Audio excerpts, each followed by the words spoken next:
Store has solutions for all your security needs. It's open Monday through Saturday, 9 a.m. to 5 p.m. More information available at tss707.com or 923-2363. Support for Redwood Community Radio comes from the Blue Star Gas, located at Redwood Drive at Alder Point Road. Blue Star Gas provides propane sales and service throughout southern Humboldt, northern Mendocino, and Trinity counties. Locally owned and independent since 1938. More information online, bluestargas.com. 7 o'clock, stay tuned. Big Herb Doctor show coming up. We're getting it all set up here in the studio. It's going to be great. Support for K-Mud comes from listeners like you and from Chautauqua Natural Foods. Locally owned for over 25 years, they specialize in local and organic produce, natural groceries, nutritional supplements, and body care products. Chautauqua Natural Foods is open Monday through Saturday, 9 to 7, Sunday 10 to 5, just off the town square in Garberville. More information online at facebook.com/Chautauqua Naturals. And support for K-Mud comes from the Humboldt County Department of Health and Human Services, seeking foster families throughout the Humboldt County region. Do you have space in your life to make room for a child? Foster children in your community need homes, and stipends are available. You can get more information on becoming a foster family by calling 707-499-3410. All right, here we go. Stay tuned. Herb Doctor coming up.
Well, very welcome to you all listening to Ask Your Herb Doctor. My name's Andrew Murray.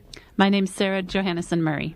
We both trained in England and graduated there with a degree in herbal medicine, and clients consult with us regarding their health issues, and we recommend personalized advice in nutrition, supplements, herbs, diet, and lifestyle. And we can be reached toll-free 1-888-WBM-HERB or on www.westernbotanicalmedicine.com. So, a little departure from the last few years, and definitely from Dr. Pete's altruistic and giving all of his time and his energy and his research. I'm very excited to show that tonight we are hosting two filmmakers, Brad Abrahams and Jeremy Stewart, who are producing a documentary film called On the Back of a Tiger. They've interviewed 8 maverick scientists, including Dr. Ray Peat, who weave an alternate story of life from the molecular level to consciousness and perception, challenging the mainstream medical dogma with scientific research, illuminating radical new ways of understanding disease and its treatment. I welcome Brad and Jeremy to Ask Your Herb Doctor. Are you guys with us?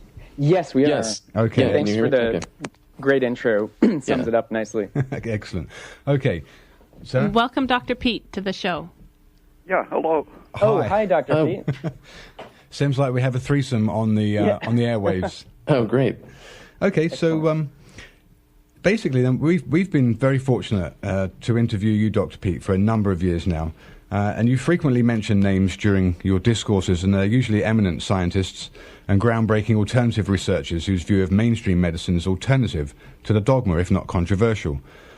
Most people view the doctor as an all-knowing entity, but many doctors fail to read the research that points to anything other than the dogma, which is perpetuated by Big Pharma.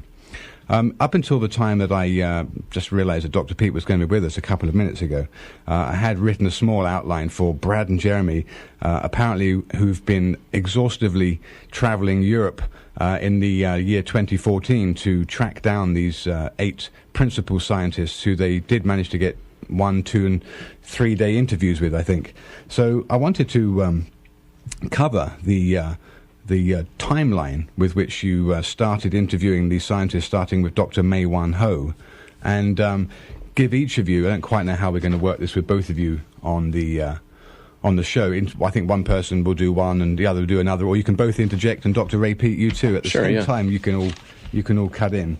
I wanted to ask both of you two, though, Jeremy, first, like I always have done with Dr. Pete, if you would just give an outline of your professional and academic backgrounds, perhaps starting with you, Brad. Sure. Well, my background and Jeremy's are quite similar, so could cover both of us.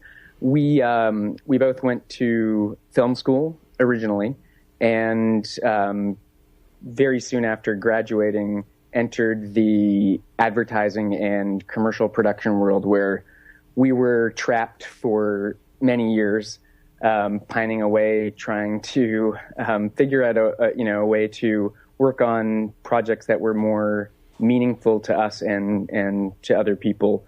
And you just can't do that with a full-time job. It takes up so much of your energy, creatively and physically, that we ended up quitting, still working freelance for funds, but spending more and more of our time now working on projects like these, and we've focused specifically on this project now for the last year or so.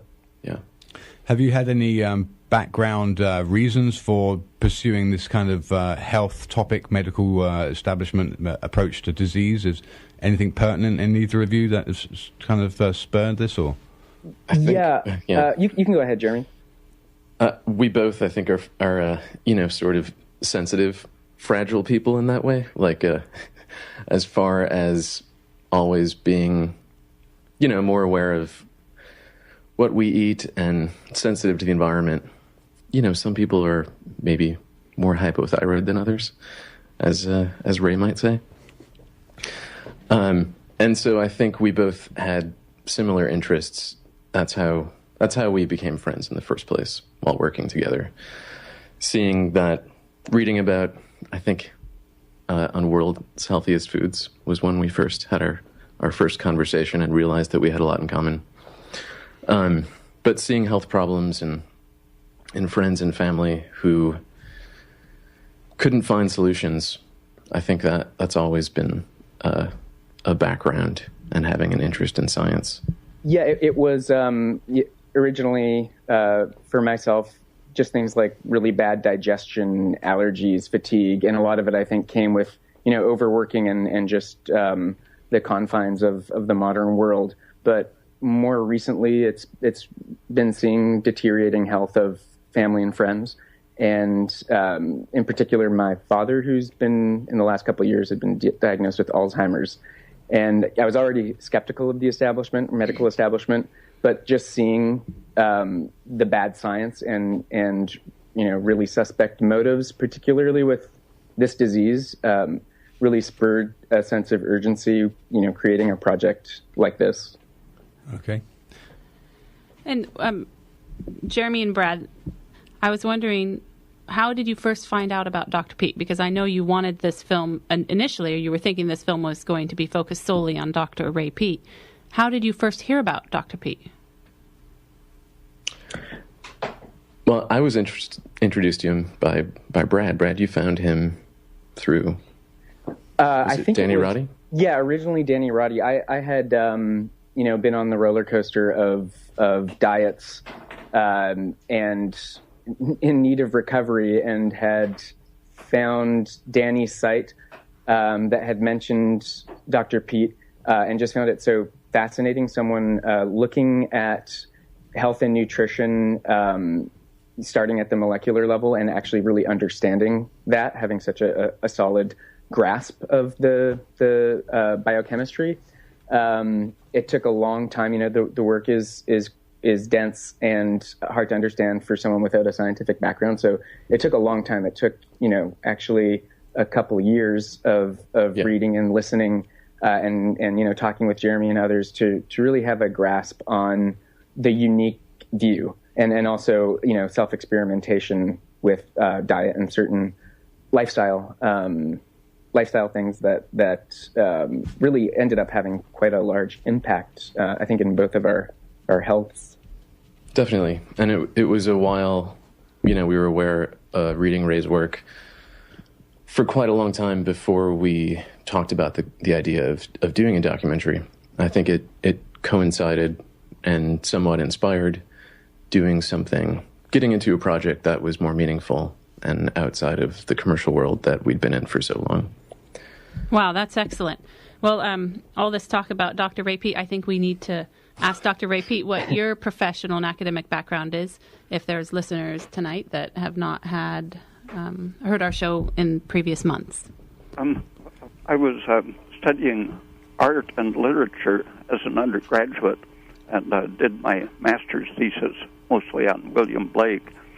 And all that time I was interested in life in general, and saw biology as a way to get some concrete facts that would confirm alternative views, because I saw in the humanities dogma and political opinions influencing what was teachable in the universities. And I thought that real science might have relevance to the humanities.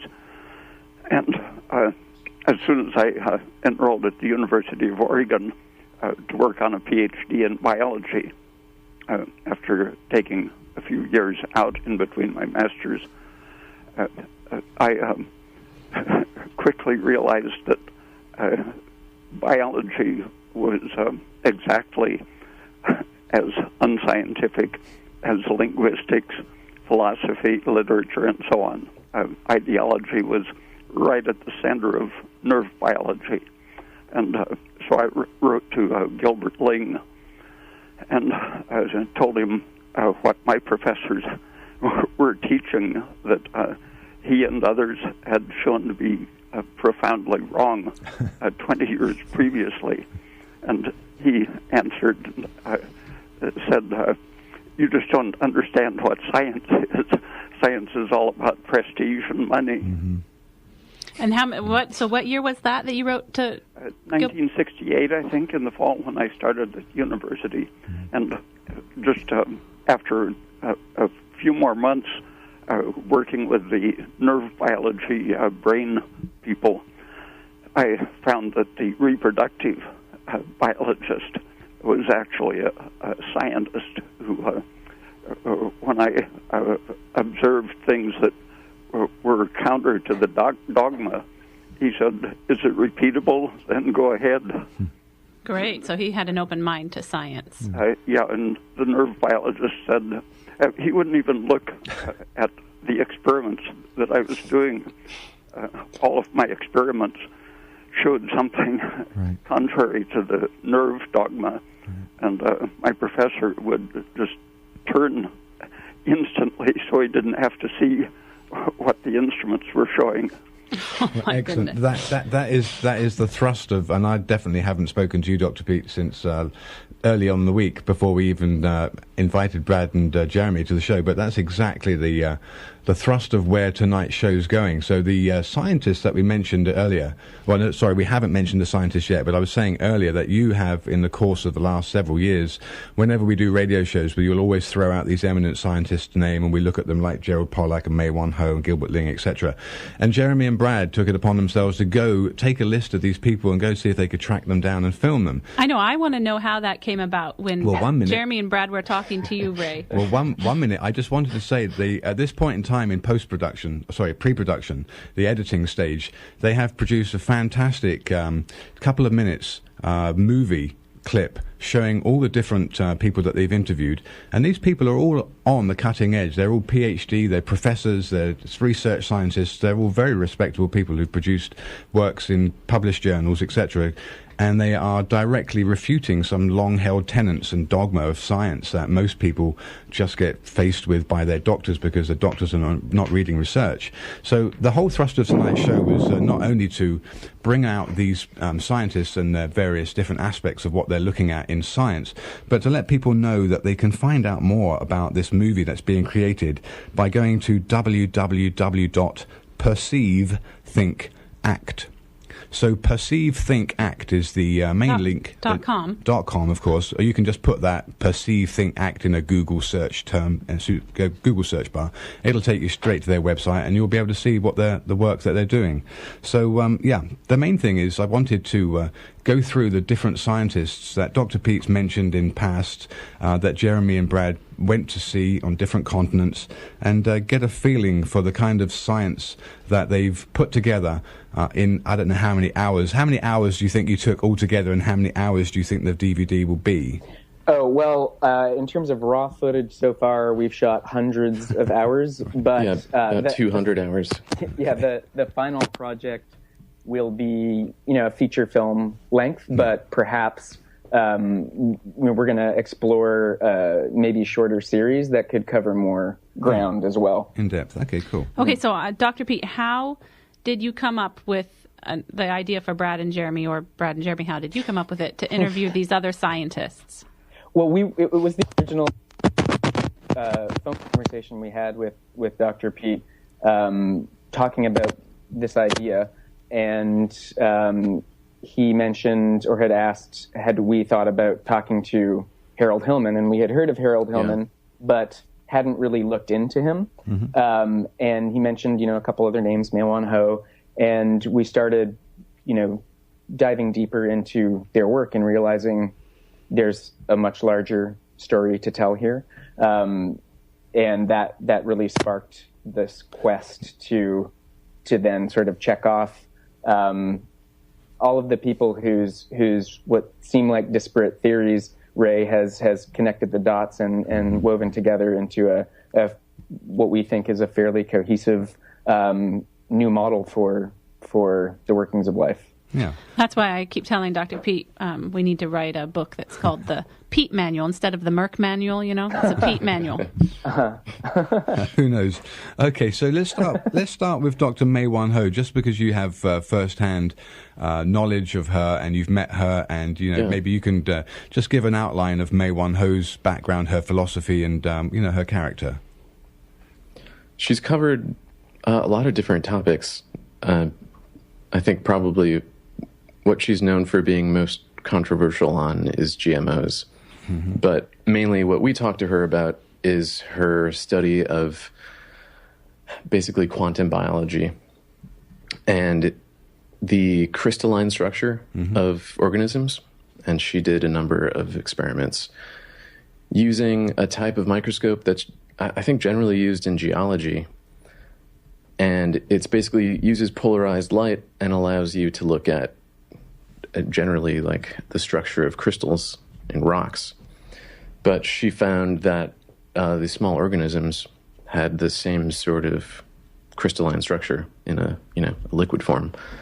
And I think that was kind of an inspiring, paradigm shifting thought to her. Okay. And it fits in with things like structured water and thinking about the organism in a way that it's in the mechanistic views of science and various sorts of chemical biology is totally counter to that type of thinking. Okay. So she wrote the book Rainbow in the Worm, which is kind of all about that. Rainbow in the... I think it's called The Rainbow and the Worm. Rainbow and or is the it Worm, Rainbow yeah. And the Worm. Okay, got it. I think so, yeah. Okay. And that also, those findings to her that connected with criticisms against neo-Darwinism as well. Right. If the organism is not fundamentally so mechanistic and much more fluidic and subtle, then it would support lay support to the theories more in line with Sidney Fox and others. Okay. Well, Dr. Pete, given that you are on the show, let's just quickly ask you of a rundown for Mae-Wan, if you like, just because you're the one that's been mentioning her in the first instance. What springs to your mind? That image of the worm really is one of the most important things that people should start thinking about. quantum biology. I think Albert St. Georgi actually was the one that motivated people to start going in the direction of electronic biology and a coherent view of the cell. Mei-Wan Ho is, to a great degree, an extension of some of Albert St. Georgi's ideas. Okay. All right. Well, moving on to Harold Hillman, then. I think he's the next person. First of all, when did you first interview Mei-Wan Ho? What date are we looking at now? Well, we actually started with Harold Hillman. Oh, you did? Did you? Sorry. Yes, but only a few days before Mei-Wan Ho. And it was around the 15th of April of last year. Okay. Yeah. So you went to England. Yes. We planning our first trip. We wanted to knock several interviews out at once, and there were several people in England. So there was Harold Hillman, and Mei-Wan Ho was Harold was our first interview, and then 2 days later we went to see Mei-Wan. So tell me a little bit about Harold Hillman and his background and what he was like and what he's contributed to the documentary. Well, he the crux of his work is his criticisms of traditional microscopy as well as the use of the electron microscope, in that most of the structures we see when we're looking through them are artifacts. Right. And this is because of the processing that what was once living material has to go through, and it would make your head spin hearing him list all of the things that, the dehydration, dying, smashing, and what you're left with is something that bears almost no resemblance to an actual living cell. So then how can you learn about the living cell when what you're looking at are basically artifacts? And is he saying that this is still happening in mainstream biology? This is still the norm? Oh, yeah. Yes. Yeah. Yes. So he made a film. Go ahead. Sorry. On YouTube, there's old films of his that you can watch, and it's pretty pertinent today. It's really simple, which is what I think makes his criticisms so inflammatory, is he just shows a side-by-side of a cell being prepared for microscope slide. And you've got the living cell on one side looking like a transparent blob, and then after it goes through all of the steps of being, washed in alcohol and various other compounds, it's like about the third the size and all squashed and squiggly looking. Does he do anything with live blood microscopy? He, not himself personally, but he did.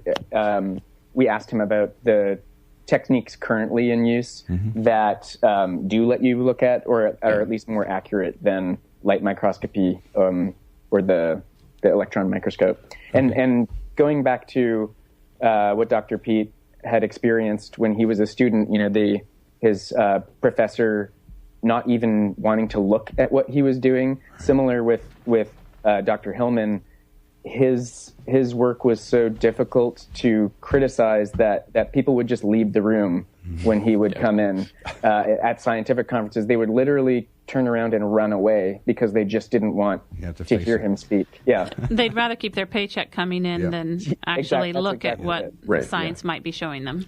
Yeah, yes. Unfortunately, in the medical world and or the scientific world, the ego, I think, gets in the way so much that people don't even see the truth when it's right in front of them. But yeah, at the same time, there are people that have very alternative ways of looking at things, like Dr. Pete and the people that you've seen. So this, again, is a point of your documentary, is to illustrate. I think from that first instance, you talked about Harold being the first person you saw. That's pretty interesting, because he's the person you're saying is refuting a lot of what microscopy is revealing. Yeah, exactly. Where it all stems from. Yeah, rotten foundations, basically. Okay.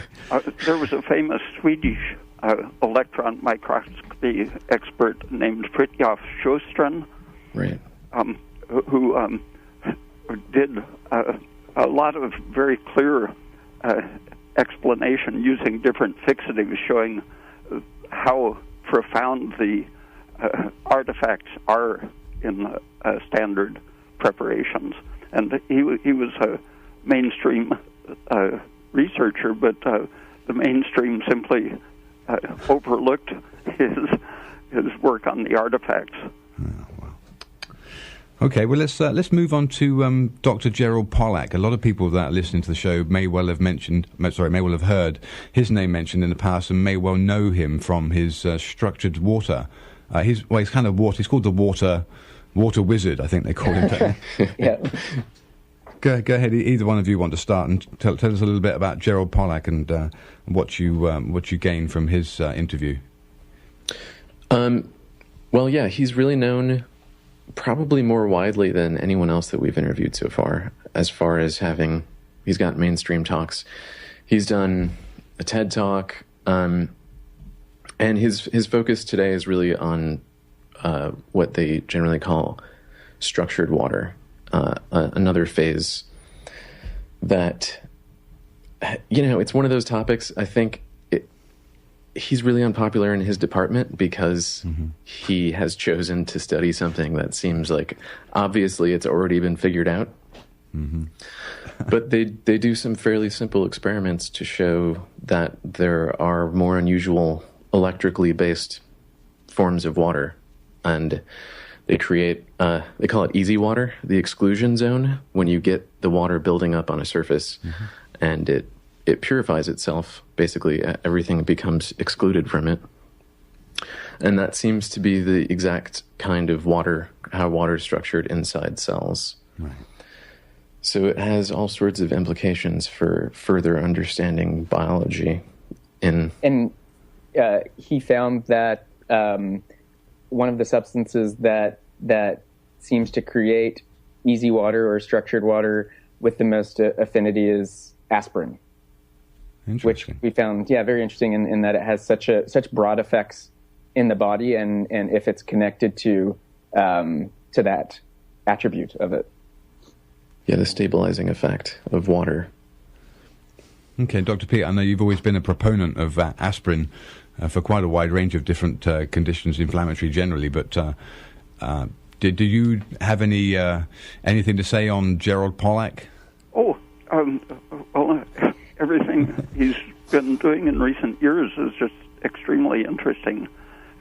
He has developed some theories on how light energy, infrared, is used in building structure in water.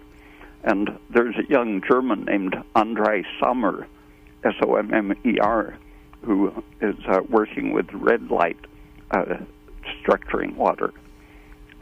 Very similar and a very concrete demonstration of what, on a bigger scale, Gerald is working on. So is that some of the reason why red light is so anti-inflammatory, because of its effects on the water of the cell? Yeah, I think that's part of it. Well, it's a good time of year to get your red light, folks. It's nice and sunny here in California. It was also just really heartening to see Gerald's lab. It's easy to feel gloomy when pondering all the ills in our medical and scientific establishments, but Gerald's lab is full of young and excited, inspired scientists that are working on all sorts of interesting endeavors that it made us hopeful for the next generation. Yeah, one of his students, who I think is sort of the top guy under him now, originally did a project trying to disprove him. And I think he spent, a year, and then he proved to himself basically that he was right. that Gerald was doing good science and joined his side. Excellent. Okay, so from the first three that we mentioned there, May Wan-ho, Harold Hillman, and Gerald Pollack, they're all doctors, but didn't say that to begin with. So starting with May Wan-ho, then looking at polarized light and quantum biology, criticizing the neo-Darwinism that's kind of so prevalent in the scientific community. And then Harold Hillman, the microscopist, looking at microscopy or what's being done in microscopy as being poor science and actually very damaging, if you like, to the subject that's being visualized. and how that can impact various experiments, and then also Gerald Pollack and structured water. So I know we've got several other scientists that I'd like you to cover that you've been with, but first of all, just let me let people know who are listening. This is Ask Your Herb Doctor on KMUD Garberville 91.1 FM, and we're interviewing Jeremy and Brad, and let me just get this right. It is Jeremy Stewart and Brad Abrahams. Yes. And Dr. Pete is with us, although I thought Dr. Pete actually was going to have the evening off. Well, we're glad that he's here with us. Yeah, we're very glad too, very Dr. glad. Pete. So we definitely appreciate that. But these two gentlemen are documentary filmmakers, and they have done the seemingly impossible and interviewed 8 of these scientists that Dr. Pete has been talking about for many years now when he brings out his various different anecdotes, as he always does, and have producing a fantastic documentary film, kind of unifying all of the theories, I think, in some ways, that Dr. Pete is able to understand, that all these people working in their individual fields are contributing all the same sort of unifying knowledge to an approach and a framework to approaching disease that is so radical, and hopefully it's about time for mainstream science to wake up and some people to see what's going on. We've always said, for those who have ears, listen and let them hear. So they can be reached at www.perceivethinkact.com. So go ahead and check them out on the web and see the work they're doing. It's really quite special. So let's move on then, Brad and Jeremy, to Dr. Gilbert Ling. And tell us a little bit about this fellow. And I think actually, for some ways, the next couple of people seem to be getting on in their years. They've been doing it for a long time. So let's talk about Gilbert Ling. Well, Gilbert, I think now is 96, I believe. And when we saw him, he was in shockingly good health, living alone in a mansion, basically running up and down the stairs, doing everything for himself. Okay. The only issue really being his hearing. But recently he had a health complication and is now not able to live on his own, unfortunately. Yeah. But he seems to be getting back to his old self, which is good to hear. But it's really difficult to sum up Gilbert's past and achievements. But he's most known for disproving the sodium pump hypothesis, which is at the root of all basically thought on physiology and the role of the cell membrane in that sodium pump hypothesis, and his hypothesis, called the association induction hypothesis, it basically details a totally different, totally unconventional model of how the cell works. Only on physics and chemistry. Right, actual science. Yeah, that's what's so forward-thinking about it. Mm-hmm. It's scientific and reproducible, you're saying. It's something that's... I mean, he's done, possibly thousands of experiments showing the work and proving it that have all but been ignored. And they won't even... If he submits a paper to, even on an unrelated subject, to any journal, they reject it just saying because, they don't even read it.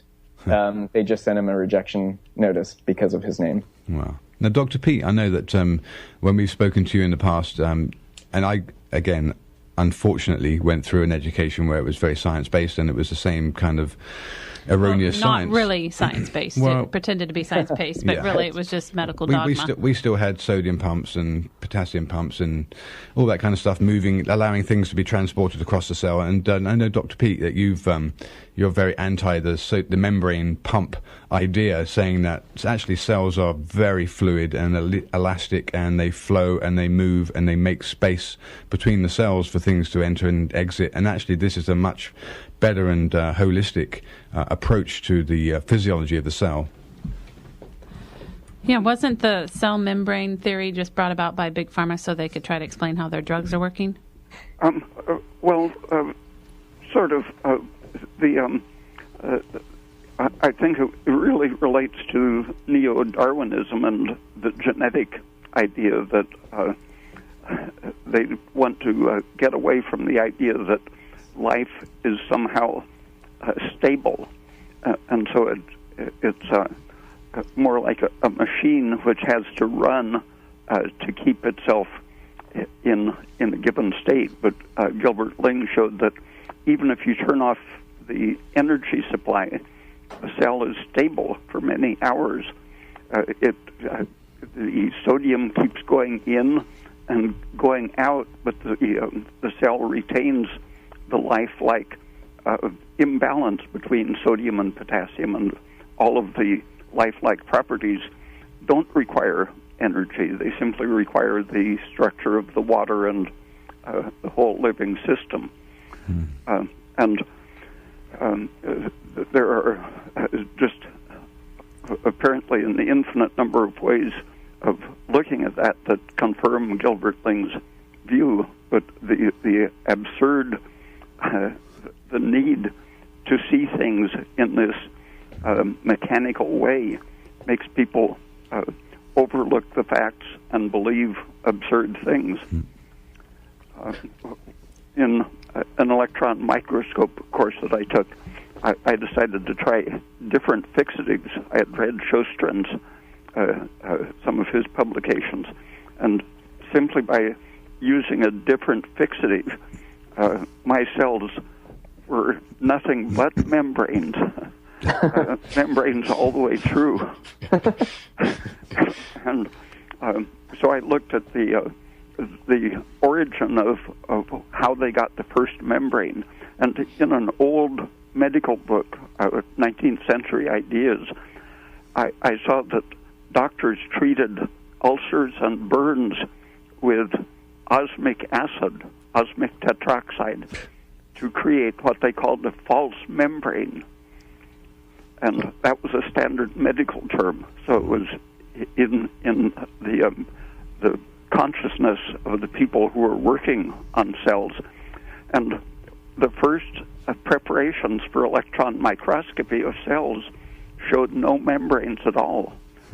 But they believed that there had to be membranes. And apparently someone recalled that old medical concept of creating a false membrane to seal up a wound. And they applied osmic acid to living cells and created, in fact, a membrane which was about 10 times thicker than they eventually decided they needed. So they refined the technique. Now they have approximately the right thickness of membrane. Okay. And just how they've never been able to find one of their hundreds of pumps that they've invented. And anytime there's a new thing that goes in and out of the cell, they have to create a new pump, add a new pump to the list. If you wash all of the ions out of hair and dip hair in the serum, it picks up the proper ions and excludes sodium. So apparently, dead hair has all of the necessary pumps. The working pumps. Yeah. Okay. Well, let's move. Go ahead, go on. I was going to say one more thing about Gilbert Ling, that I think he's not more well known because he's got an impressive academic career. He's really intelligent, and he speaks at such a high level that it's pretty difficult to follow along sometimes what he's saying, unless you have like degrees in biochemistry. Mm-hmm. And so reading his books is really challenging, especially for a layman. Even for a scientist. Yeah. Well, that's why we appreciate Dr. Ray Peat so much. Exactly. Exactly, yeah. Because you're able to put all these pieces together and make a coherent picture that we can understand. So let's go on to let's see here, Dr. Michael Persinger. He was one that was not initially on our list, but someone that Brad and I both had mutual interest in prior to ever, I think, even hearing about Ray. But we were really surprised at how well he ended up fitting in the interview phase. And I guess he is listed as studying parapsychology. But basically he's done a huge amount of work on the effects of fields on life, on consciousness. Mm-hmm. And he's most well known for what's now a very old experiment. And if you just search for the God helmet on YouTube, you'll see videos on that experiment showing electromagnetic stimulation of the right hemisphere inducing a sensed presence in quite a few people. Okay, as if they perceive something, they perceive a person, or... Yeah, and it's like a closed-eye experience in a sealed room, wearing a scooter helmet, and for, is an experience that's induced in people who seem to be sensitive to it, and then totally filtered by their cultural eye. Yeah. Like if someone was highly religious, they might have some kind of God experience. Okay. And so that's kind of, I think, what most people know him from. But he's done decades of other more advanced work since then. But he has lots to say about operating in the system, doing controversial study, and proposing radical ideas, and doing good science, and showing the effects. Basically, I think it's really controversial to do anything with fields. Okay. And he's done a lot of work showing how sensitive life is to electromagnetic fields. How many, I just have to ask a question here at this point, how many of these people that you've interviewed up to this person, Dr. Michael Persinger, are marginalized? All of them. All of them, really? Yeah. I'd say the one who's least marginalized is Gerald Pollack, but even in his case, he's often... He's treading a fine line, huh? At risk of his... I mean, he's had his funding taken away from him, and is always at risk of that, and as well as constant attacks from other professors that feel threatened. Mm-hmm. Michael Persinger has seemed to have carved out a niche for himself in the bitter north of Canada at a small university, and I think that allows him to do what he wants to do and have the facilities that he needs to do it. He doesn't have the same introspection, huh? Okay. Maybe it's because he's in Canada. Well, let's move on. Let's move on to the next person on the list. Probably one of my. I'm as drawn to this person as I am to Dr. Harold Hillman, just because Dr. Harold Hillman's British. But Dr. Fred Kummerow, he's 100 years old now, isn't he? Yes, and he looks so good for his age, folks.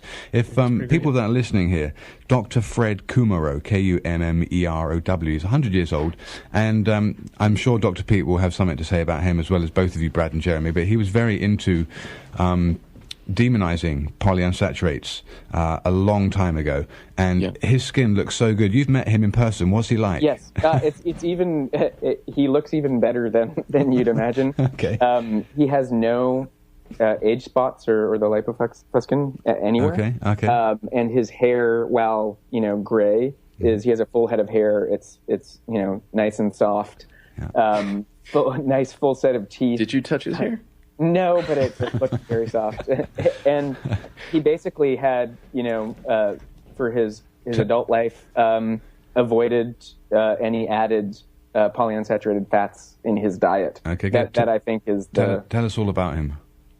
Well, he's most recently known for success in his 60-year-long tireless crusade against trans fats, which is something that everyone sort of knows now that is bad for their health.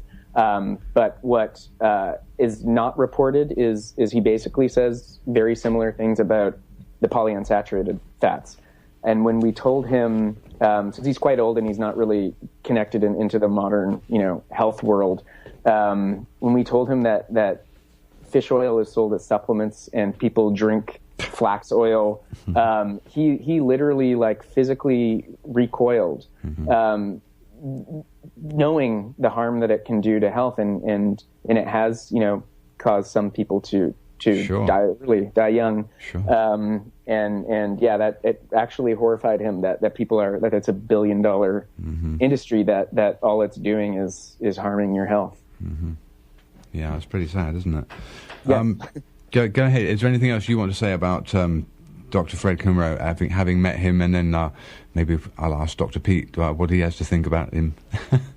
No, he's just it's inspiring to see he's getting older and recently in a wheelchair because of a swimming related accident at 97. Okay. So it's age is starting to take its toll at 100 for him, but he's still doing active research at the lab and working on some novel compounds related to Alzheimer's and other neurodegenerative diseases that have to do with oxidization of the polyunsaturated fat. Yeah. And I just want to let our listeners know that if you visit this website, www.perceivethinkact, you can see a short video clip of all of these doctors we're talking about this evening. I don't know if that's been mentioned, but... Okay. And just for some context on the website. Yeah, pleplease do. Go ahead. PerceiveThinkAct.com is it's just like the journal of our it's our journey of making the film. So it's the production journal, and in chronological order it has a post for each of our shoots with every subject we've had, and pictures and videos from the shoots.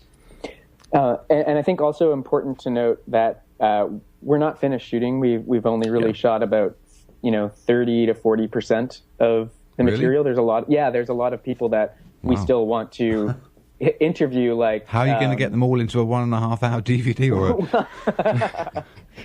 it's going to be a compendium, isn't it? The magic of good editing. Yeah, editing. Yeah, I'm not too sure how you're going to cut enough out to get it all into a small movie without cutting out some very good information. But anyway, I'll leave that to you guys. You guys are the film pros, so I'll leave that to you. But let's talk a little bit more then. Got a couple more subjects, and then we can... I wanted to ask Dr. Pete. Dr. Pete, I don't want you just to be on the sidelines. I know you're probably fairly happy, but hopefully not too tired.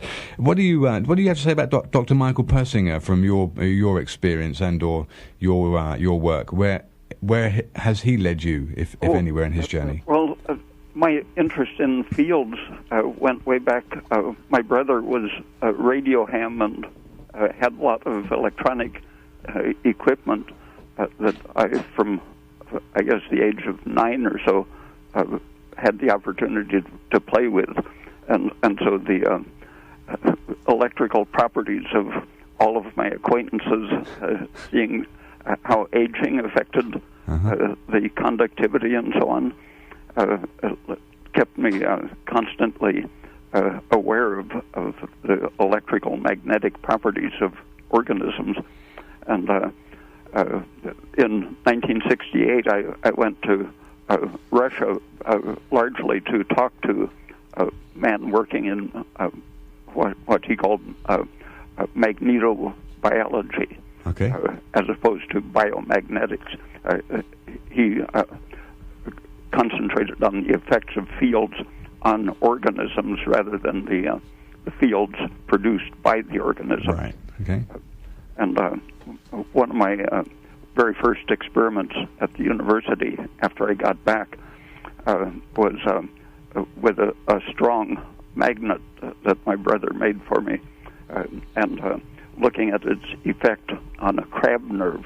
And I could see that just the presence of a strong magnetic field apparently affected, I interpreted it as affecting the structure of the water. The latent period, there was a delay between stimulation and reaction in the presence of a magnetic field. And I also paid attention to the fields that I produced, electrical fields that would, some of the things like a millivoltmeter, I couldn't operate because my field would, from about a foot away, they would go off scale. So my lab partner had to handle the knobs on those things. So it's all very interesting, actual practical experimentation showing that fields do not just subtly but grossly affect nerve impulses and or electric activity in the body, and that's been a lot of the basis for your outcry, if you like, against radiation and X-rays and all the other visualization techniques that are used in medicine as being very harmful. Very subtle fields have very big effects on organisms.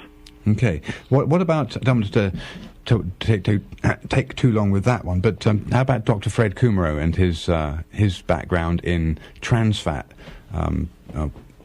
trying to ban trans fats? The trans fats normally occur in butter as an intermediate stage, and the conjugated linoleic acid is the next step in shifting the unsaturation.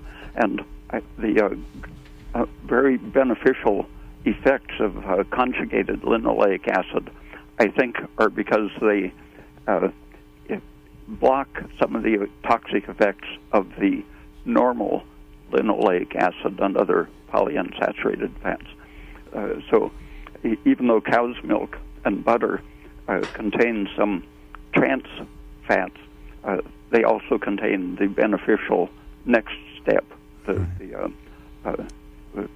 conjugated form of the unsaturated fat. Okay. Yeah, and Dr. Kumro's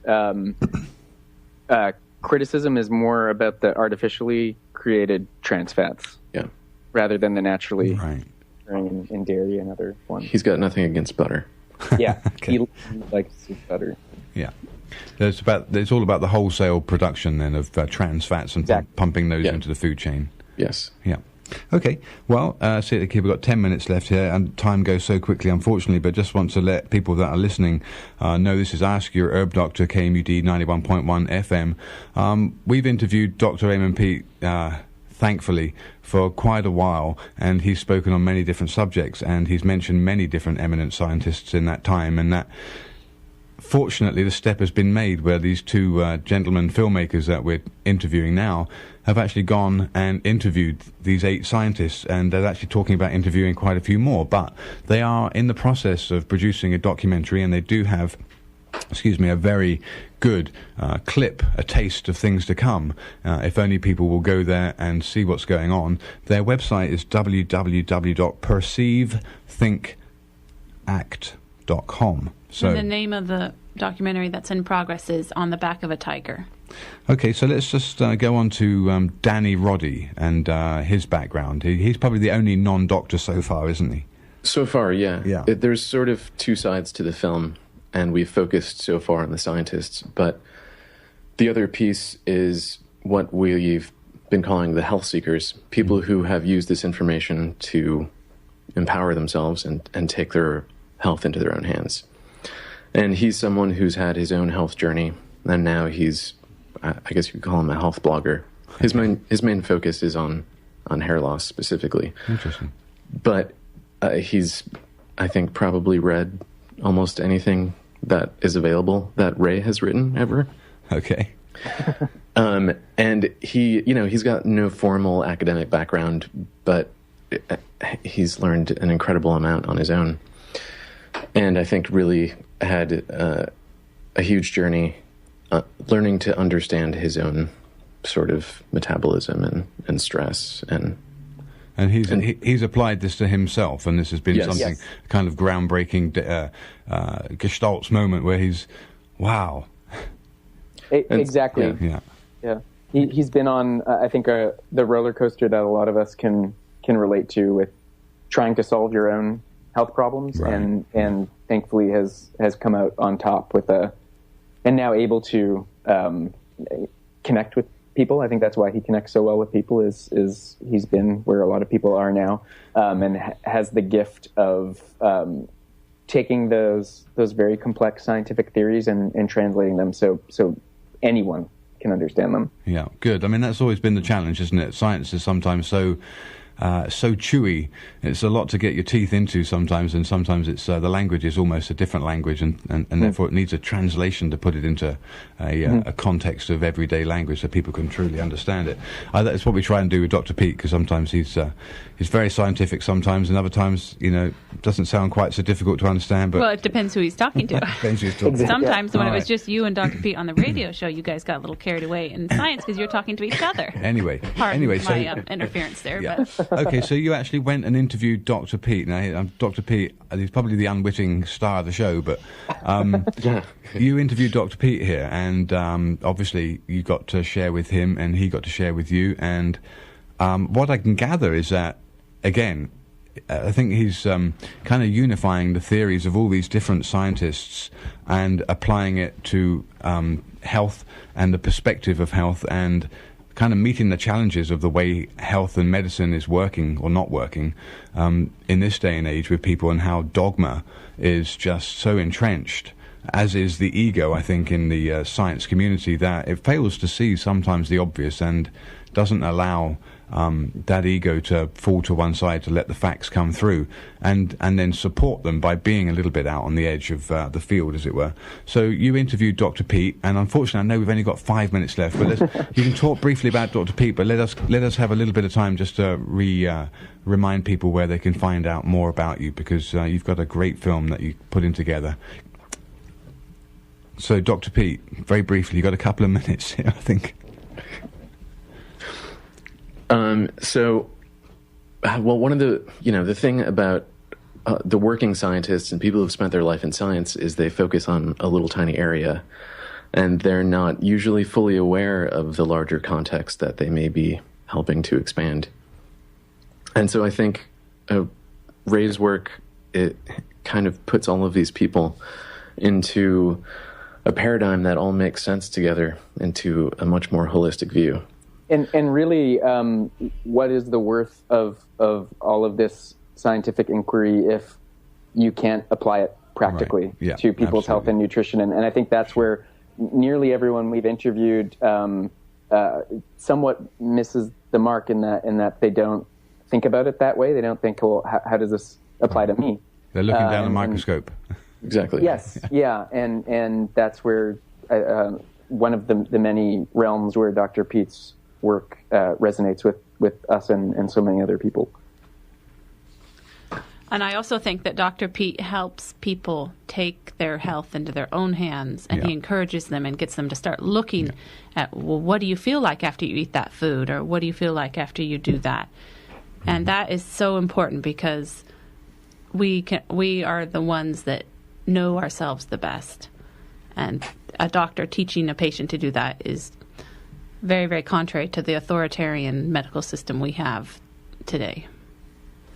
And it's funny, it's kind of surreal being on your show tonight, because your show it's one of the few